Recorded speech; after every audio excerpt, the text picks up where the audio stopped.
Bismillahirrahmanirrahim. Assalamualaikum warahmatullahi wabarakatuh. Di video kali ini admin kembali berbagi informasi seputar rekrutmen CASN, lebih tepatnya PNS dan P3K ya, CPNS dan P3K. Nah, di sini kita mendapatkan data atau info bahwa total yang dinyatakan TMS, teman-teman ya. Total yang dinyatakan TMS ada 400 sekian ribu, hampir 500 lah. Jadi yang TMS kurang lebih ada 500 ya, kurang lebih ada 500.000. Ada 500.000 teman-teman ya, yang TMS. Nah, dari yang TMS ini ada tawaran dari Mempan RB. Ada tawaran dari Mempan RB dan juga ada informasi dari BKN terkait cara menyanggah yang benar dan tepat. Oke, jadi silahkan disimak videonya dengan baik, jangan di skip agar tidak salah dalam memahami informasi yang admin bagikan. Jika ada suara-suara berisik, abaikan saja. Oke, tidak perlu berlama-lama, kita lanjut saja ke info intinya. Nah, informasi yang pertama di sini admin akan bagikan terkait yang TMS ya, atau gagal dalam seleksi administrasi. Nah, teman-teman bisa lihat di sini jumlahnya ya. Ini jumlahnya 495.265 pelamar P3K 2023. Nah, ini kebetulan yang disebutkan P3K gagal lolos seleksi administrasi. Mempan RB tawarkan solusi. Nah, di sini teman-teman bisa lihat ini informasinya Kamis 19 Oktober. Jadi hari pertama melakukan sanggah. Nah, jadi mungkin data dari banyaknya peserta tersebut ya, teman-teman ya. Mempan RB Abdullah Aswar Anas menyoroti data hasil verifikasi berkas CPNS dan P3K. Nah, ini ya, CPNS dan P3K. Jadi meskipun tadi di atas disebutkan cuma P3K, tapi itu data sebenarnya CPNS dan P3K, yang mana memperlihatkan data 495.000 sekian pelamar tidak lulus dalam seleksi administrasi. Adapun menurut laporan dari Badan Kepegawaian Negara, beberapa penyebab dari pelamar P3K yang tidak lolos seleksi ini adalah surat pengalaman kerja kurang sesuai dengan jabatan yang dilamar. Nah, ini karena memang pada pendaftaran kali ini khususnya yang di P3K teman-teman ya, ada istilah surat pengalaman. Ada surat pengalaman. Sebab lain dari tidak lolosnya para pelamar P3K tersebut, yakni surat keterangan kerja yang menerangkan masa kerja serta kualifikasi pendidikan yang tidak sesuai dengan persyaratan jabatan yang diambil. Tidak sesuai teman-teman ya.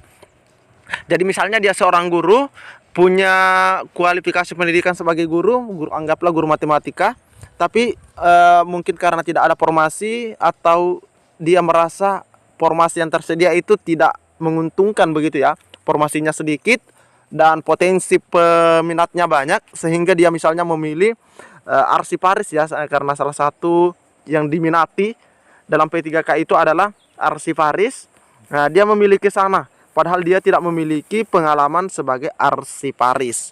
Nah, seperti itu ya, meskipun mungkin ijazah atau kualifikasi akademiknya linear untuk memilih jabatan arsiparis tersebut, tetapi dia tidak memiliki pengalaman. Sedangkan P3K itu wajib memiliki pengalaman minimal 2 tahun. Kemudian dengan adanya hal tersebut, Menteri Pendayagunaan Aparatur Negara dan Reformasi Birokrasi turut memberikan solusi atas permasalahan tersebut. Sebagaimana yang kita ketahui, pendaftaran ASN tahun 2023 diprioritaskan 80% dari pelamar tenaga honorer untuk mengisi formasi P3K. 80% teman-teman ya. Nah, untuk yang masuk dalam kategori pelamar khusus. Sedangkan untuk CPNS hanya mendapatkan jatah 20% dari jumlah total 572.496.000 kuota yang tersedia saat ini. Ini disediakan oleh Mempan RB. Maka dengan kata lain, kuota untuk pendaftaran P3K 2023 lebih banyak untuk tahun ini teman-teman ya, lebih banyak.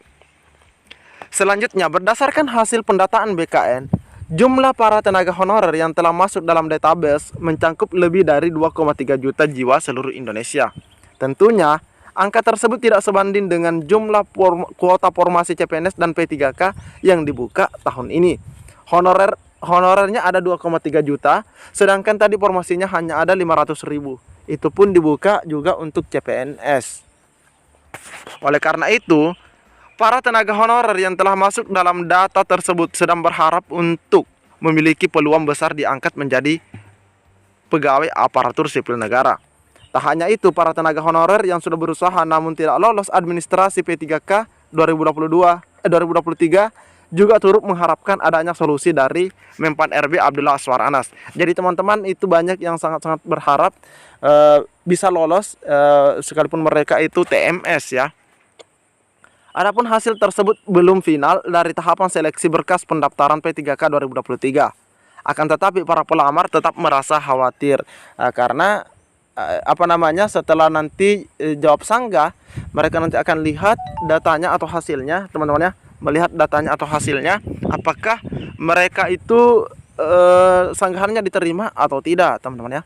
Apakah sanggahannya diterima atau tidak. Karena keputusan finalnya itu ya itu nanti apa yang disampaikan oleh BKN, seperti itu ya.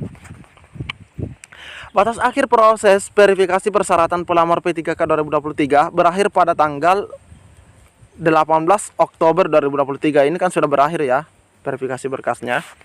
Kemudian Azwar Anas telah menawarkan solusi dari persoalan ini, yakni dengan pengangkatan ASN part-time bagi para tenaga honorer jika tidak bisa melanjutkan tahapan seleksi CPNS dan P3K 2023. Nah, ini teman-teman ya. Jadi ini solusi yang dimaksud bagi teman-teman yang tetap tetap TMS ya, tetap TMS di tahun 2023 ini, tetap TMS di tahun 2023 ini, maka tenang saja karena di tahun 2024 masih ada rekrutmen ASN, teman-teman ya. Ada rekrutmen ASN, bahkan pada rekrutmen ASN tahun 2023 Menteri Pendayugunaan Aparatur Negara, Reformasi dan Birokrasi memberikan solusi bagi para honorer adanya P3K part-time. Nah, ini ada P3K part-time juga bagi para tenaga honorer jika bisa melanjutkan tahapan seleksi, jika tidak bisa melanjutkan tahapan seleksi CPNS dan P3K 2023 ini. Para pelamar yang tidak lolos administrasi 2023 berpeluang untuk bisa diangkat menjadi ASN melalui skema tersebut oleh Menpan RB. Solusi berupa P3K part-time diharapkan menjadi solusi inovatif untuk menyelesaikan masalah tenaga honorer sekarang ini yang tengah dibahas oleh Menpan RB bersama BKN. Nah, jadi seperti itu teman-teman ya. Apakah yang TMS ini kalau di tahun 2024 langsung masuk part-time? Tidak juga teman-teman ya, tidak juga. Itu tetap akan mengikuti mekanisme seleksi. Nah, seleksinya seperti apa? Nah, itu juga kita belum tahu. Jadi teman-teman, itu banyak juga yang was-was karena khawatir ya di November 2023 ini tidak ada lagi honorer. Namun tenang saja karena yang sudah terdata itu tetap akan diselesaikan, apakah itu masuk part-time atau full-time. Nah, selanjutnya kita akan melihat pernyataan atau informasi dari BKN.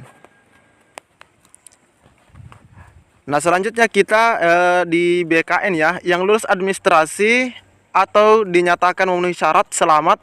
Terus yang TMS gimana nih Min? Nah, ini cek video dari Mimin tentang masa sanggah biar kalian tercerahkan. Oke teman-teman ya. Oke, kita lihat di sini. Ini informasinya juga 19 Oktober teman-teman ya. Oke, 19 Oktober. Terus di sini kita bisa lihat videonya bersama-sama. Pertama, hasil seleksi administrasi sudah diumumkan. Selamat untuk sobat BKN yang sudah lolos di tahap ini ya. Nah, untuk sobat BKN yang hasil administrasinya dinyatakan PMS oleh instansi yang dilamar, sobat BKN diberikan kesempatan untuk mengajukan sanggah sesuai dengan tanggal yang telah ditentukan. Pertama, sobat BKN perlu ingat bahwa masa sanggah ditujukan bukan untuk memperbaiki kesalahan dokumen yang telah diunggah oleh pelamar.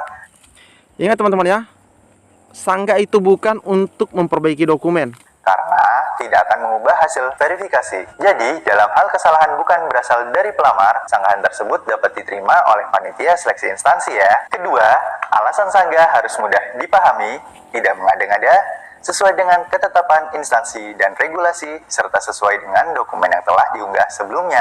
Perlu diingat juga, apabila ternyata isian yang dibuat pelamar tidak sesuai dengan dokumen asli, maka pelamar bersedia menanggung akibat dan sanksi yang ditimbulkan. Terakhir, Hasil dari sanggahan yang sudah diverifikasi sepenuhnya menjadi kewenangan instansi masing-masing ya.